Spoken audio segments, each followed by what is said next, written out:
Attendez-vous à ce que ce soit compliqué. Pourquoi? Parce qu'ils ont peur. Voilà pourquoi. Je pense que la gauche se déshonorerait dans ce type d'alliance. Ils sont en train de vendre leur âme. Ce qu'ils veulent, c'est l'union pour gagner. L'extrême gauche a réussi l'exploit de faire croire qu'elle était en fait la gauche. Je me délecte des larmes de mes adversaires. Le Parti socialiste est en train de se déshonorer. Mais en cause les principes même. En allant négocier avec l'extrême gauche. L'extrême gauche. L'extrême gauche. Il est en train de rassembler les islamistes, les musulmans radicaux, les wokistes. Wokistes. J'ai vu Elisabeth Lévy qui rageait. Il faut que ce soit la gauche qui gagne. Oui. On est en train de nous tomber dessus, mais pourquoi? Mais parce que ça panique, parce que la peur est absolue. Jean-Luc Mélenchon a aspiré toute la gauche. Wokistes. Ceci serait une telle injure. Ils sont en train d'installer un fossé entre eux et les principes de la République. Toutes les formations de gauche sont en train de se soumettre aux insoumis. Il a donné une concrétisation à l'islamo-gauchisme. Islamo-gauchisme. Islamo-gauchisme. Ça va très vite, je trouve. Je les trouve très, très nerveux, très affolés.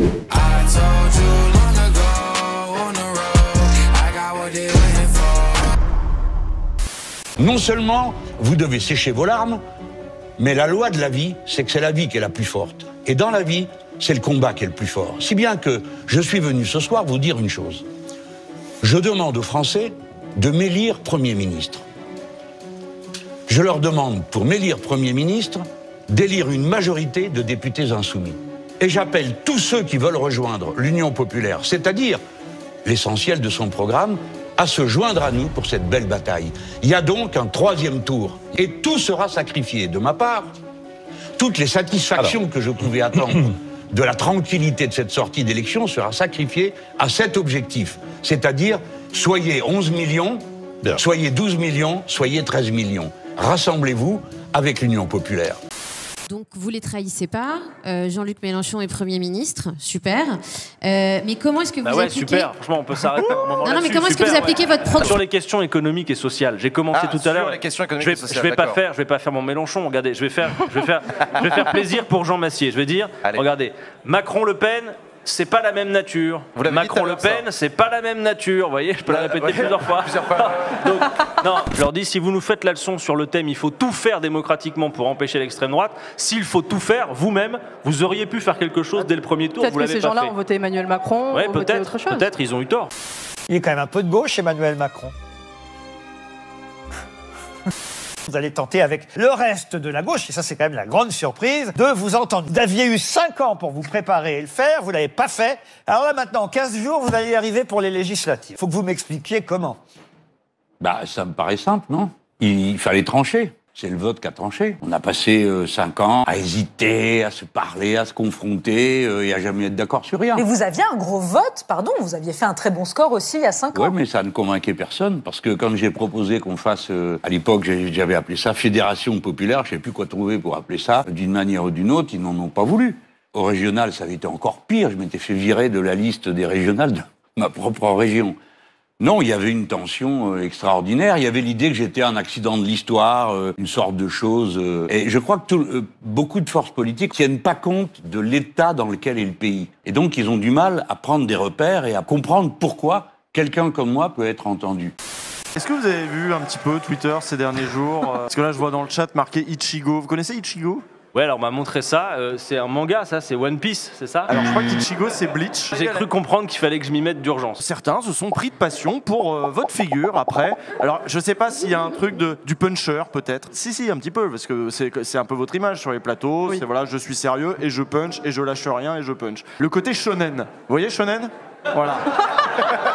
Donc à l'époque, ça s'appelait des groupes d'appui, on pouvait s'inscrire, voilà. Bien informé. Je connais bien. Vous animez lequel, vous? Non. Mais je m'étais inscrit par curiosité. Oh, le tir. Pour voir. Par curiosité, tiens donc. Voilà. Donc j'avais des mails de Usul, l'insoumis curieux. Pas mal, j'aime bien. Usul, synthèse. 3. Structurer, c'est ça aussi. Structurer, c'est mettre en place, des structures.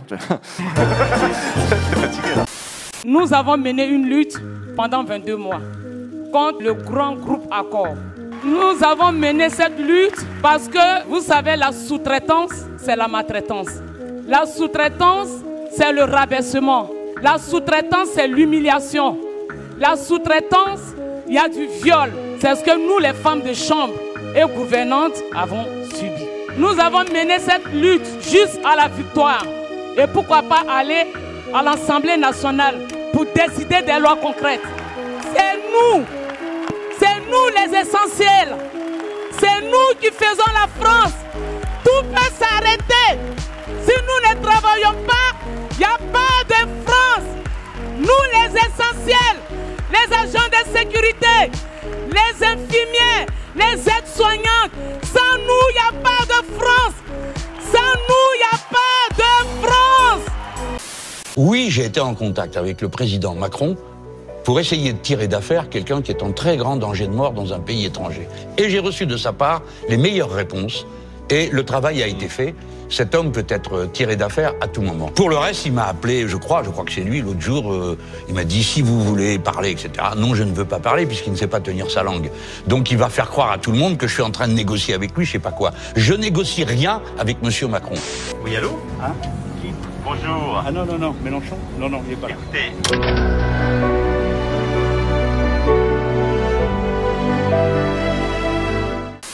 Vous aviez voté au premier tour quand même? J'ai voté au premier tour. Vous avez voté Anne Hidalgo, j'espère? Pour vous? Pour elle? Non. Non. Ou alors pas du tout, hein? Non, j'ai pas voté pour ma mère. J'ai voté pour Jean-Luc Mélenchon.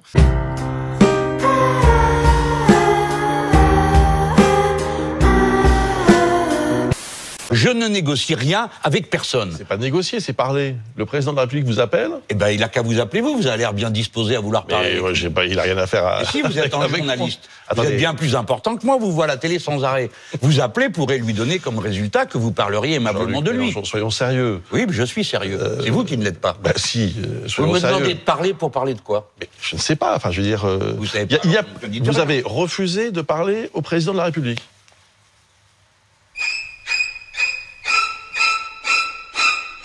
Écoutez. Expliquez-moi. Oui. Oui. Oui. Oui. Vous savez pourquoi? Dites-moi. Parce que je viens de vous le dire, donc je répète pour que vous compreniez bien. Parce que le lendemain, il va dire, tiens, j'ai eu au téléphone Mélenchon. Tout le monde va se dire, mais qu'est-ce qu'ils se racontent ces deux-là? Je ne veux pas de ces petits jeux-là. Je ne veux pas qu'on me torde le bras. Et vous pouvez passer tout le reste de l'émission à essayer de me faire dire autre chose, voilà.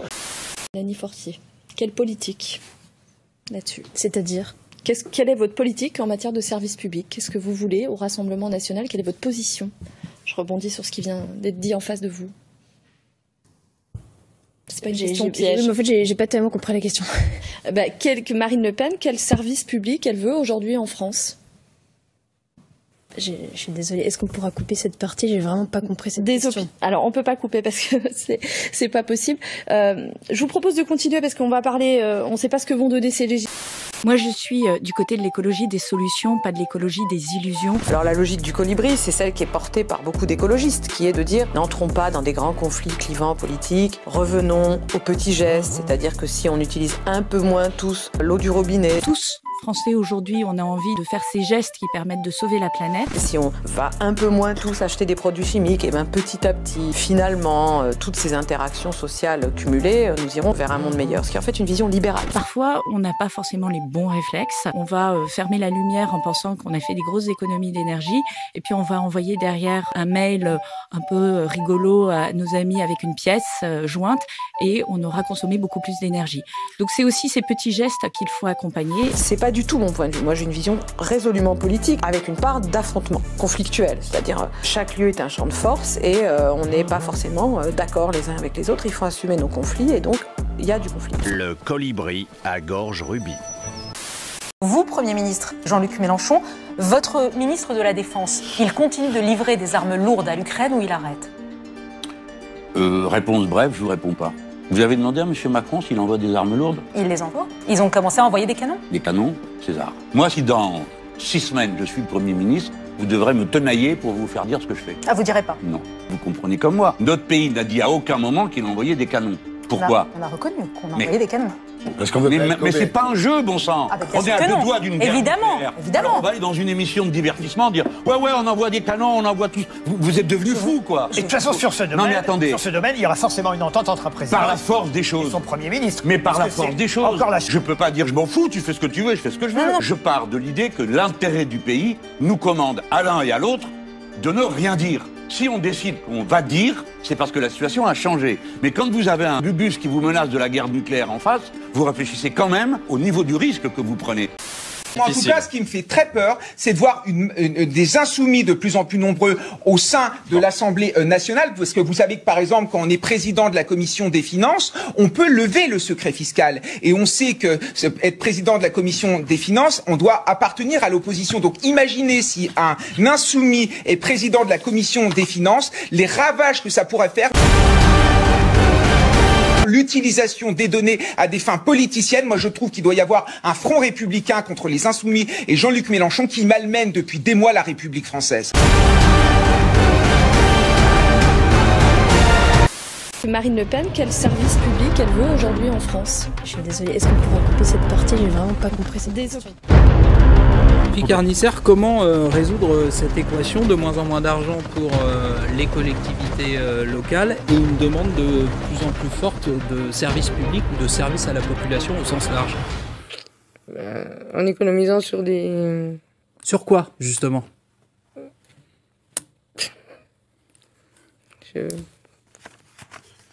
L'immigration. C'est-à-dire?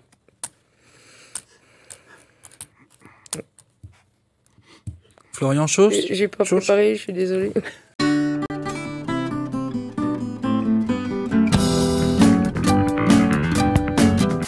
La dédiabolisation du Rassemblement national ne dupe personne, donc on peut dire autant qu'on veut qu'on n'est pas extrême. À partir du moment où on appartient à un parti extrémiste, ça restera un extrémisme. Photo de ma femme, merci. Ah! Alors il y a un vote qui sert absolument à rien. C'est le Front National. Mais je vais vous dire pourquoi. Je vais vous dire pourquoi ça ne sert absolument à rien. Quand vous en élisez députés, il y a quelques députés ici, ils viennent pas. Ils font pas le boulot. On réforme la retraite, pas un mot de Madame Le Pen. Alors elle dit oui, mais c'est parce que j'ai pas de groupe. Menteuse. Tout le monde peut intervenir, tout député peut intervenir quand il veut déposer un amendement et le défendre. C'est pas vrai, tu sers à rien, à part aider l'autre. Il y a quand même quelque chose qui a été dit par M. Bardella. Il a dit, Madame Le Pen ne veut pas être Premier ministre. Ben, très bien, reste chez elle, ils ne présentent pas de candidat. Ça sert à rien de voter pour eux, puisqu'ils ne feront rien. Et ils l'annoncent à l'avance. Nous, c'est pas pareil. Vous votez pour un député de l'Union populaire, tac, vous avez un gouvernement d'Union populaire. Tac, qui sert à rien. Madame Autain, Tahabouaf, membre de votre parti, aujourd'hui visé par des accusations sexuelles. Je voudrais qu'on revienne dans le détail sur ce qui s'est passé, le calendrier. De quoi s'agit-il? Nous avons à la France Insoumise une cellule. En 48 heures, nous avons agi. Elle va porter plainte? C'est à elle de prendre la décision. Ce qui pose question pour le coup, c'est le calendrier. Ça donne l'impression qu'il y avait une sorte de volonté de votre part de dissimuler. Je vous demande d'être précise. On a essayé de nous cacher quelque chose. Monsieur, laissez-moi aller jusqu'au bout. Je souhaite qu'elle puisse porter plainte, mais je ne vais pas parler à la place de ces femmes. Qui fait mieux? C'est beaucoup trop grave pour faire des comparaisons. Justement, quand Emmanuel Macron nous explique qu'il veut faire de la lutte contre les violences faites aux femmes la grande cause du quinquennat, et il investit Jérôme Perra, un honnête homme, qui a été condamné. Je ne crois pas capable de violence sur les femmes. Condamné. Est-ce que c'est pas à vous de faire le geste pour que pour le coup la justice puisse trancher? Est-ce que vous pouvez nous dire clairement que Jean-Luc Mélenchon n'était pas au courant? Est-ce que vous pouvez quand même nous assurer qu'il n'y a pas d'autres candidats qui vous poseront un problème? Damien Abad, ministre du gouvernement, est accusé par 2 femmes de viol. Bien évidemment, je n'étais pas au courant. Moi, j'ai découvert l'article de Mediapart hier. Moi, je suis en lien avec les victimes. L'affaire a été classée sans suite. Seulement 2% des affaires de viol aboutissent à une condamnation. Nous n'avons pas de commentaires à faire. La Première ministre s'est exprimée ce matin. Vous savez que c'est pas réglé, l'histoire de M. Darmanin. Et je pense que par ailleurs, elle a été très claire. Très clair. Je n'ai pas l'impression que quand vous avez quelqu'un de la République En Marche qui vient ici, vous passez une demi-heure de plateau pour expliquer comment eux, ils ne règlent rien. Monsieur Zemmour, c'est 8 femmes qui ont témoigné. Est-ce qu'à chaque fois qu'il vient sur un plateau, vous êtes en train de lui poser des questions? On en arrive. C'est un bon argument de ne pas vouloir porter plainte pour... Je vous dis pas que c'est un bon argument, je vous dis que c'est l'argument des victimes. Quelle organisation a fait mieux que nous?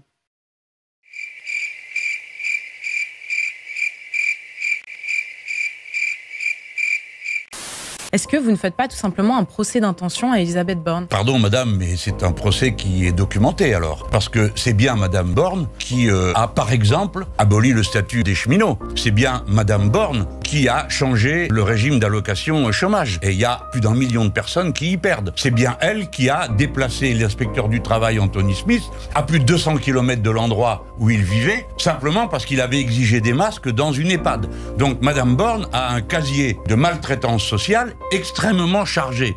Donc je ne lui fais pas un procès d'intention. Je pense que c'est une femme cohérente, je la respecte, elle est libérale jusqu'au bout des ongles et elle va au bout de sa logique. Et vous verrez comme Premier ministre que c'est ce qu'elle fera. Donc je demande du respect pour madame Borne. N'essayez pas d'en faire autre chose que ce qu'elle est. C'est une sociale libérale si elle veut s'appeler sociale, puisqu'elle considère que les souffrances qu'elle inflige aux gens sont nécessaires. Ce gouvernement a fait énormément pour la précarité des jeunes. Quoi? Quand on donne un poisson à un homme, on le nourrit un jour.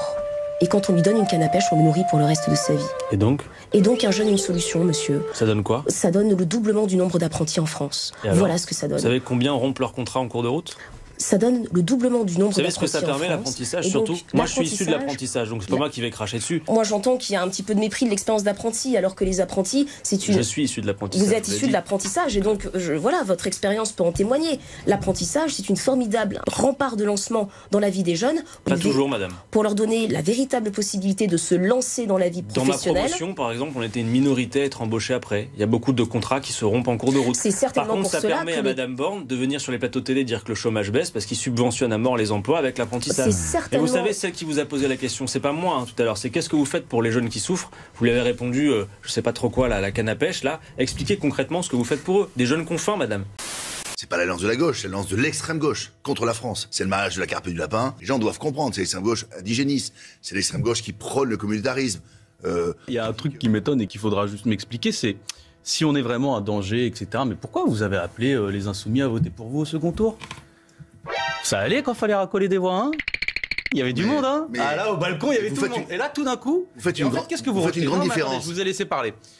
Qu'est-ce que vous rejetez en fait dans l'histoire? En fait, vous en avez rien à faire de cette alliance entre le PS et la France Insoumise. Personne n'en avait rien à faire à l'époque. En fait, ce que vous rejetez, c'est le programme politique. Vous avez peur qu'il y ait une force politique aujourd'hui qui soit en capacité, effectivement, d'être majorité à l'Assemblée nationale et de porter Jean-Luc Mélenchon Premier ministre. C'est ça qui vous fait peur. Et ça se voit, parce qu'en fait, personne n'est en dynamique aujourd'hui à part nous. Pour une raison simple, c'est que nous, on a dit, on va au bout de notre projet, on n'arrêtera jamais de se battre. Et les gens ont capté quelque chose, c'est qu'on n'arrêtera pas de se battre pour la retraite à 60 ans et qu'on n'arrêtera pas de se battre pour le blocage des prix et pour tous les autres sujets qui nous intéressent et qui intéressent le quotidien des Français. Quan je m'appelle Manuel Valls havia d'evitar un alcalde independent i ara jo ja puc marxar. No patíssiu pas que no vaig al CP. Me'n torno a França, però enyoraré el passejar aquí a la Rambla. Francesc Macià, la Diagonal, fer una orxata. Anar al Parc Güell, etern gaudir, m'encanta Barna. Moi, Manuel Valls.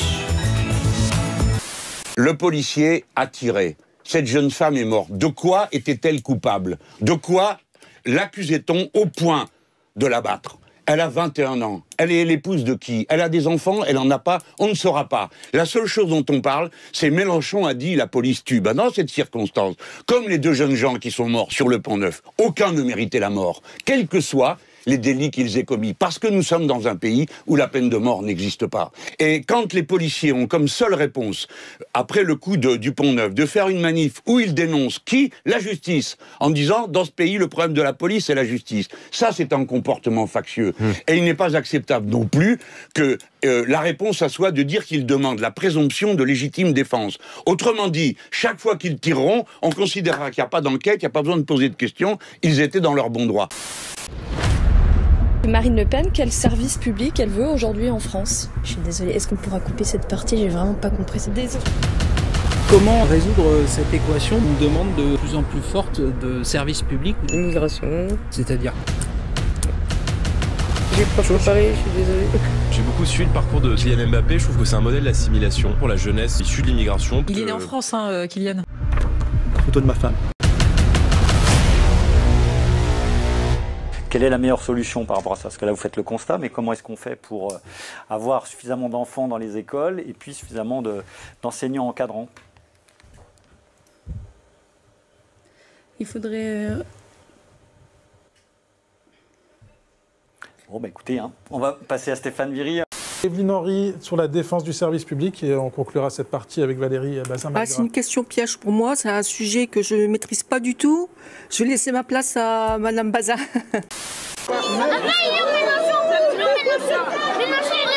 est pas là. Moi je dégage. Je veux pas. Et moi je veux pas qu'il gagne. Après, c'en est pris à moi.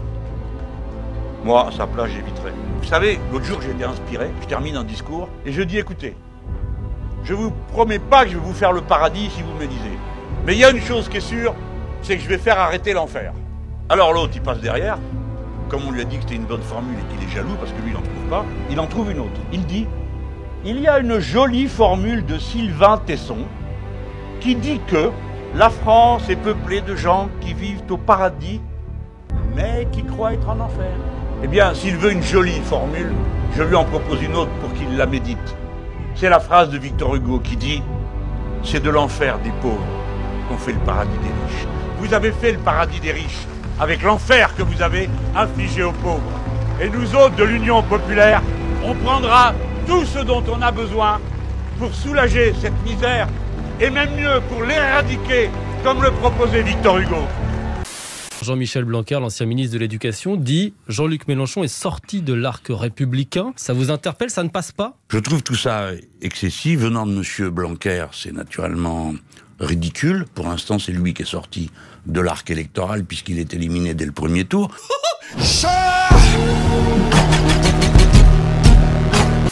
Eh bien, figurez-vous que moi qui suis un homme de gauche, eh bien, je sais très bien que nous avons des idées différentes, mais des valeurs communes.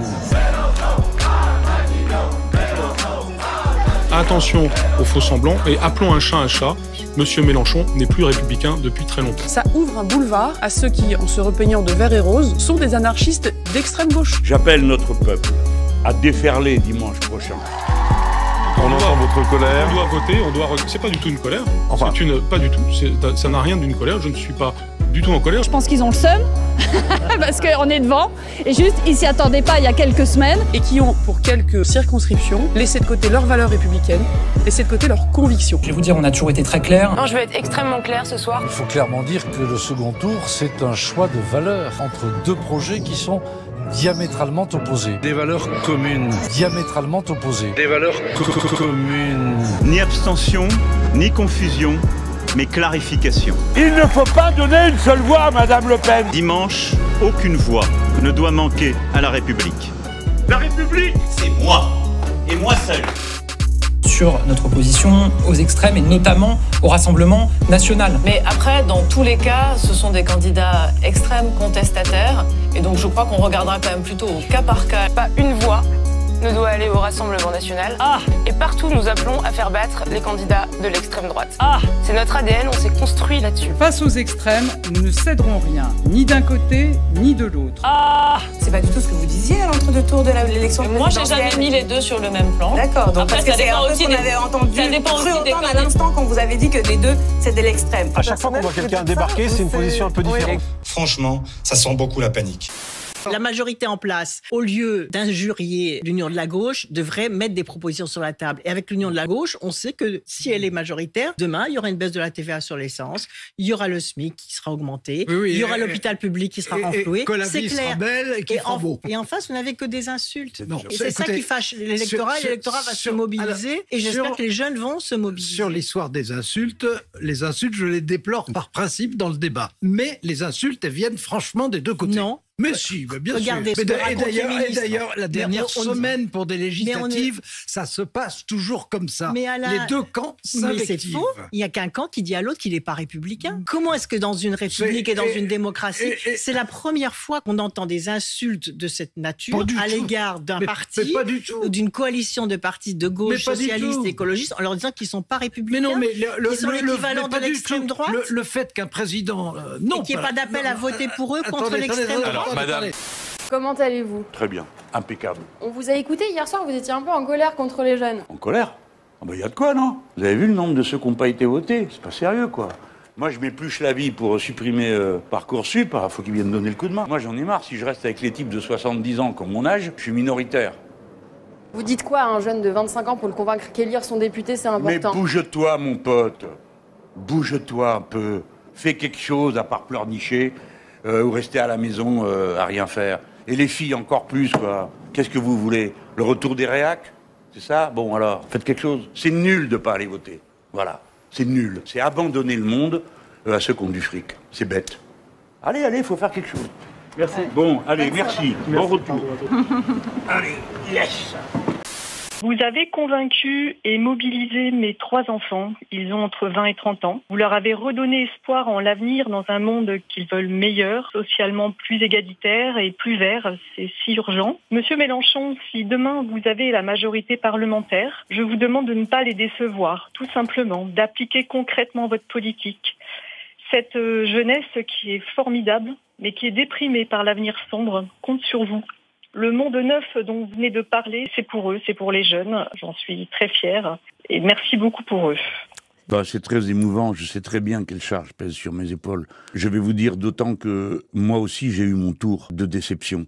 Donc vous avez raison d'être en alerte sur le risque de la déception. Mais maintenant il va falloir vider la mer avec nos mains, creuser les montagnes avec nos ongles. Et vous avez raison de dire, si je baisse les bras, tout est perdu. Et vos enfants, vos jeunes là, ils sont en âge où bientôt ils vont être dans le métier. Eh bien, il faut leur dire, retroussez-vous les manches, nous allons changer le monde. Cette opposition qui va être présente à l'Assemblée, souvenez-vous, 17 députés de la France Insoumise, c'était déjà une demi-vague. Là, effectivement, quand ils vont être 100, je pense que ça va être compliqué de gérer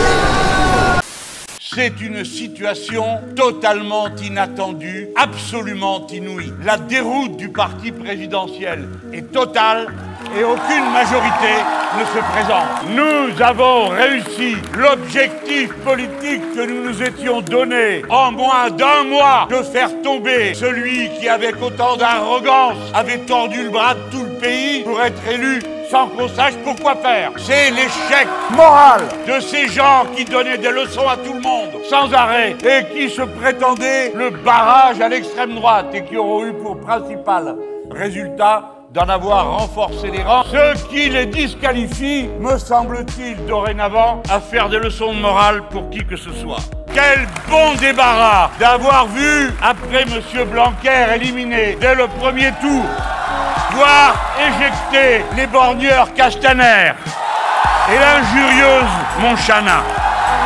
Pensez que chaque difficulté a 2 visages. Celui qui s'oppose à vous et celui de l'opportunité qu'elle vous propose. Plus grands sont les bouleversements, plus grandes sont les opportunités. La France est une nation politique, quand bien même elle s'abstient beaucoup, et même quand elle le dit par son abstention. Ne méprisons jamais notre peuple, écoutons toujours avec attention tout ce qu'il dit, et tel est le mandat que vous avez ce soir. Demain matin, peut-être que vous vous réveillerez avec une majorité de la NUP à l'Assemblée nationale, et si ça n'est pas le cas, alors vous regarderez d'abord la puissance formidable que vous avez accumulée. Vive la France, vive la République.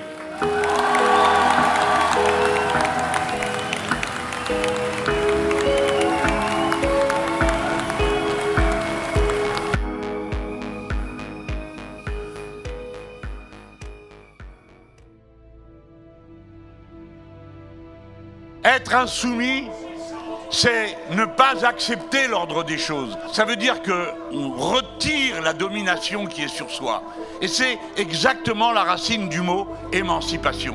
On s'émancipe, on se libère soi-même. Libérez-vous de vos préjugés de genre, de vos préjugés de classe, de vos préjugés d'adresse. Libérez-vous, libérez-vous pour libérer la société. Libérez-vous de la cupidité, libérez-vous du mépris. Et si vous commencez à voir dans chaque visage humain, non pas ce qui est différent d'avec vous, mais ce qui est semblable, alors tout d'un coup, vous deviendrez cet être inouï qui s'appelle être l'humanité.